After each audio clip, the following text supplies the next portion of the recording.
तो बड़ा अपडेट, नई लता मंगेशकर ब्रीच कैंडी अस्पताल में लता जी का इंतकाल हो गया। 92 साल की उम्र में उन्होंने आखिरी सांस ली। दोपहर 12:30 बजे लता दीदी का जस्ते खाकी उनके रिहायशगाह पर रखा जाएगा।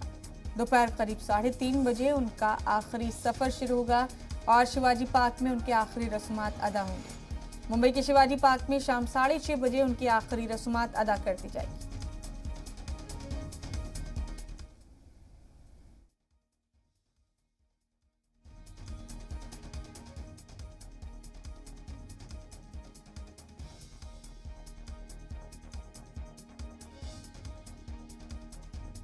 तो ये बड़ा अपडेट आपको दे रहे हैं। दोपहर करीब 3:30 बजे लता जी का आखिरी सफर होगा शुरू। उससे पहले करीब 12:30 बजे मुंबई वाक़ई उनके रिहायशगाह पर उनके जस्द खाकी को उनके मद्दाहों के लिए आखिरी दीदारों के लिए रखा जाएगा।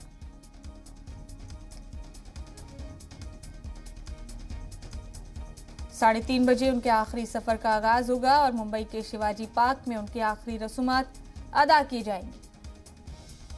ये बड़ा अपडेट आप इस वक्त का अपने टीवी स्क्रीन पर देख रहे हैं।